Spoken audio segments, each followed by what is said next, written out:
Hello everyone, आज हम शुरू करने जा रहे हैं क्लास 5th हिंदी की पाठ्य पुस्तक रिमझिम का फर्स्ट चैप्टर, जिसका नाम है राख की रस्सी। तो आइए शुरू करते हैं। लुनप्पोगार तिब्बत के 32वें राजा सोनगवसेन गाम्पो के मंत्री थे। तो 32वें का मतलब होता है 32। लुनप्पोगार जो थे वो तिब्बत के राजा के मंत्री थे। वे अपनी चालाकी और हाजिर जवाबी के लिए दूर दूर तक मशहूर थे। जो लुनप्पोगार थे वो अपनी हाजिर जवाबी का मतलब होता है एकदम से जवाब दे देना, उसके लिए वो दूर दूर तक प्रसिद्ध थे। मशहूर होने का मतलब है प्रसिद्ध या फेमस। ठीक है, कोई उनके सामने टिकता ना था।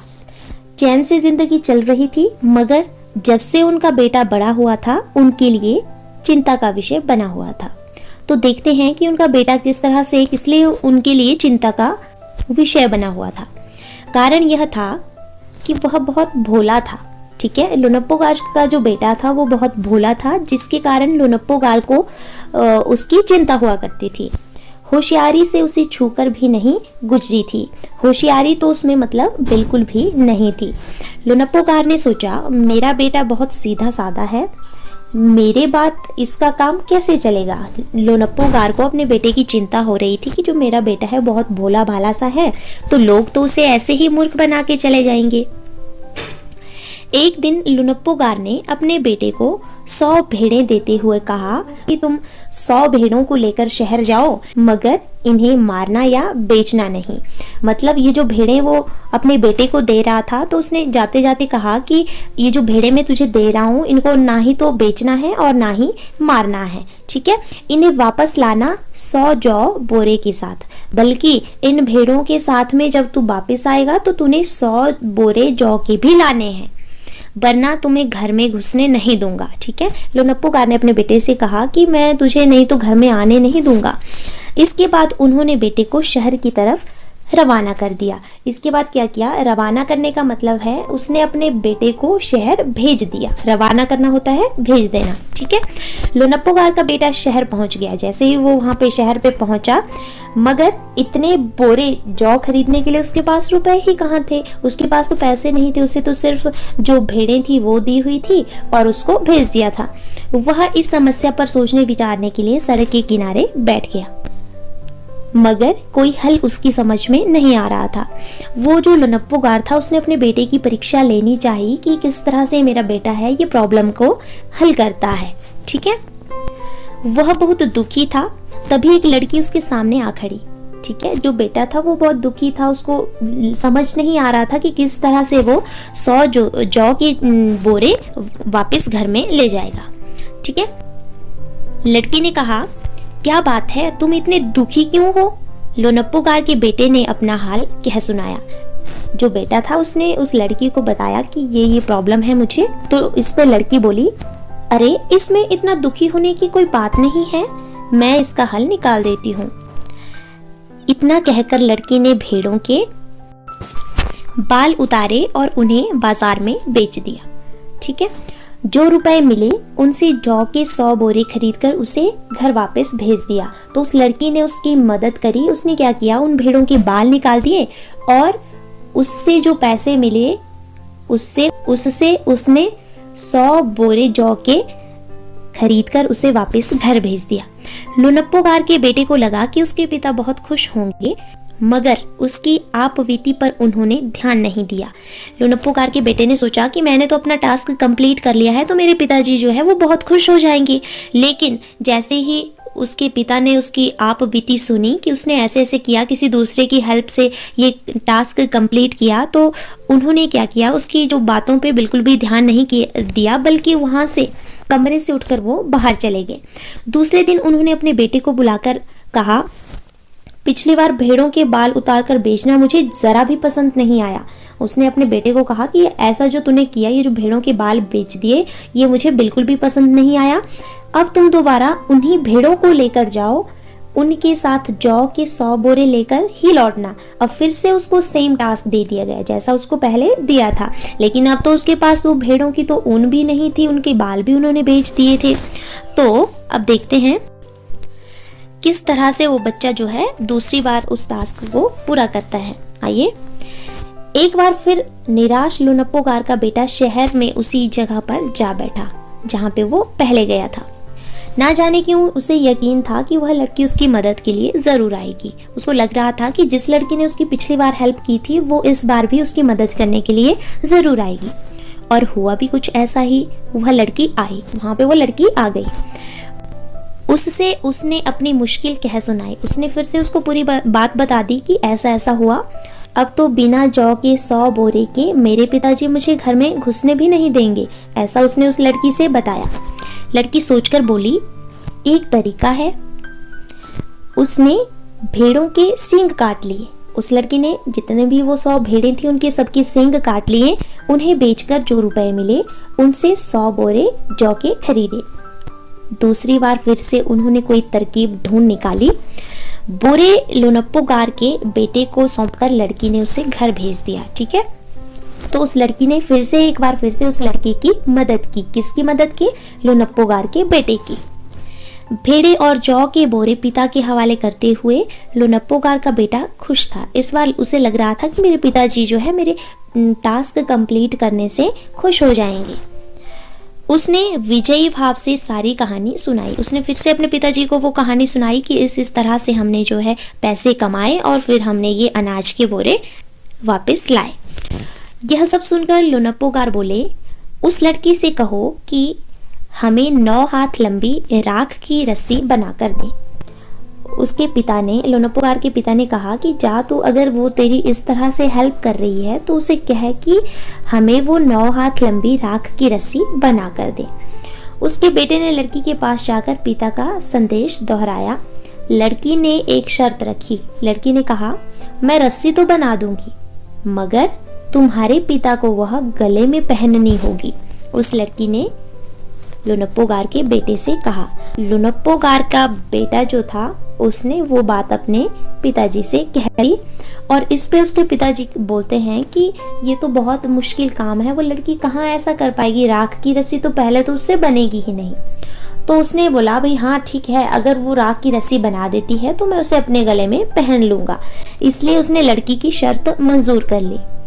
अगले दिन लड़की ने 9 हाथ लंबी रस्सी ली, उसे पत्थर के सिल पर रखा। सिल पर रखने के बाद उसने क्या किया, उस रस्सी में आग लगा दी।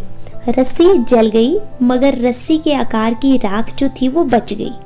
ठीक है, इसे वह सिल समेत लुनप्पोगार के पास ले गई और उसे पहनने के लिए कहा।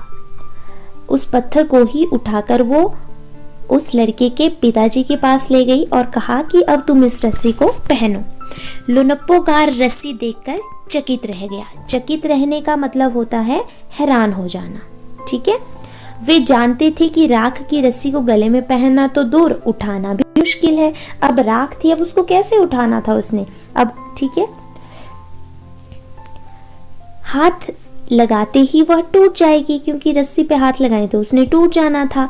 लड़की की समझदारी के सामने उसकी अपनी चालाकी धरी की धरी रह गई। बिना वक्त गंवाए लुनप्पोगार ने अपने बेटे की शादी का प्रस्ताव लड़की के सामने रख दिया। धूमधाम से उन दोनों की शादी हो गई। तो इसमें ये बताया गया है कि किस तरह से एक जो बच्चा है वो कितना भोला भाला सा होता है, लेकिन उसके जो पिताजी होते हैं उसको कैसे टास्क देते हैं, टफ टास्क उसको देते हैं। एक बार टास्क कंप्लीट करने के बाद भी उसे एक और टास्क दिया जाता है। तो वो क्या करते हैं, वो अपनी एक लड़की जो होती है, वहाँ पे उसे एक लड़की मिलती है शहर में और वो उस बच्चे की हेल्प करती है और बाद में उसके पिताजी जो है उसकी उन दोनों की शादी करवा देते हैं। तो अब हम इसके क्वेश्चन आंसर करेंगे। फर्स्ट क्वेश्चन है, तिब्बत के मंत्री अपने बेटे के भोलेपन से चिंतित रहते थे। इसका क क्वेश्चन है, तुम्हारे विचार से वे किन किन बातों के बारे में सोचकर परेशान रहते होंगे। तो हमारे विचार से जो तिब्बत के मंत्री थे वो ये सोचते होंगे कि उनका जो बेटा था वो बहुत सीधा साधा था, है ना। तो वो उसके पिताजी सोचते थे कि कहीं उसके बेटे को कोई मूर्ख ना बना दे, क्योंकि वो जो था वो बहुत भोला भाला था। वो सोचते थे कि उनका अधिक भोलापन, उसका जो अधिक भोलापन है उसके जीवन रूपी जो उसकी नाव है उसको डुबा ना दे। ठीक है। तो इन सब बातों को लेकर वो चिंतित रहते थे कि उसके बेटे का क्या होगा जब वो नहीं होंगे, ठीक है। अब सेकंड है, तुम तिब्बत के मंत्री की जगह होती तो क्या उपाय करती, ठीक है। अब हम यहाँ पे आपने इसका आंसर देना है, मैं अगर तिब्बत के मंत्री की जगह होती तो मैं उसे अपने पास बिठाकर दुनियादारी समझाती, अच्छे से पढ़ाती लिखाती और किस कार्य में उसकी रुचि है वो जान के हम उसकी मदद करते। नेक्स्ट है शहर की तरफ। मंत्री ने अपने बेटे को शहर की तरफ रवाना किया। इसका क्वेश्चन है, मंत्री ने अपने बेटे को शहर क्यों भेजा था? तो मंत्री ने अपने बेटे को शहर इसलिए भेजा था ताकि वो दुनियादारी समझे और व्यवहारिक बने। नेक्स्ट है, उसने अपने बेटे को भेड़ों के साथ शहर में ही क्यों भेजा? मतलब भेड़ों के साथ ही उसे क्यों भेजा? तो शहर के लोग जो होते हैं वो ज़्यादा होशियार होते हैं, ज़्यादा सूझबूझ वाले होते हैं। तो ऐसे लोगों के बीच में अगर वो भोला भाला सा आदमी रहेगा तो वो भी काफ़ी सूझबूझ वाला और होशियार बन जाएगा। इसलिए उन्होंने भेड़ों के साथ उसे शहर भेजा ताकि कैसे पैसे कमाए जाते हैं ये सब वो सीख सके। अगला है, जौ एक तरह का अनाज है जिसे कई तरह से इस्तेमाल किया जाता है। इसकी रोटी बनाई जाती है, सत्तू बनाया जाता है, सूखा भूनकर भी खाया जाता है। अपने घर में और स्कूल में बातचीत करके कुछ अनाजों के नाम बताएं। तो इस तरह से हम यहाँ पे अनाजों के नाम लिख सकते हैं। जैसे यहाँ पे गेहूं और जौ दिया है तो हम और भी अनाजों के नाम लिख सकते हैं, जैसे मक्का हो गया, बाजरा हो गया, धान हो गया, ज्वार हो गया, ठीक है। तो ये आपने लिख लेने हैं। इसके बाद है, गेहूं और जौ अनाज होते हैं और ये तीनों शब्द संज्ञा है। गेहूं और जौ अलग अलग किस्म के अनाजों में आते हैं, इसलिए ये दो व्यक्तिवाचक संज्ञा है और अनाज जातिवाचक संज्ञा है। इसी प्रकार रिमझिम व्यक्तिवाचक संज्ञा है और पाठ्यपुस्तक जातिवाचक संज्ञा है। अब इसी से रिलेटेड क्वेश्चन पूछा है, नीचे दी गई संज्ञाओं का वर्गीकरण इन दो प्रकार की संज्ञाओं में करो। मतलब एक तो यहाँ से हमने जो जो व्यक्तिवाचक संज्ञा है उनको छांटना है और जातिवाचक संज्ञा को भी छांटना है। सबसे पहले हमें पता होना चाहिए कि संज्ञा किसे कहते हैं। तो किसी व्यक्ति, वस्तु, स्थान, भाव के नाम को संज्ञा कहते हैं, ठीक है। जैसे यहाँ पे इन्होंने एग्जाम्पल दिया है कि गेहूं और जौ ये व्यक्तिवाचक संज्ञा है और अनाज जो है एक जातिवाचक संज्ञा है। अनाज की जाति में गेहूं और जौ आ जाते हैं। उसी तरह से हमने यहाँ पे छांटना है। जैसे यहाँ पे हम जातिवाचक संज्ञा छांटेंगे तो जातिवाचक संज्ञा में सबसे पहले आ जाएगा धातु। धातु में सोना, चांदी, हीरा, अनेक प्रकार की धातुएं आ जाती है। यहाँ पे देखेंगे भोजन, भोजन में भी कई प्रकार के भोजन आ जाते हैं, ठीक है। और शहर, शहर में मंडी, जो भी है आपके शहर, दिल्ली, मुंबई, जो भी शहर है बड़े बड़े वो आ जाएंगे, ठीक। तो शहर भी एक जातिवाचक संज्ञा है, ठीक है, जिसके अंदर व्यक्तिवाचक संज्ञाएं आ जाती है। धातु, भोजन, शहर, वेशभूषा, ये सभी जातिवाचक संज्ञा के अंतर्गत आएगी और ये जो बाकी बच गई ये व्यक्तिवाचक संज्ञा के अंतर्गत आएगी।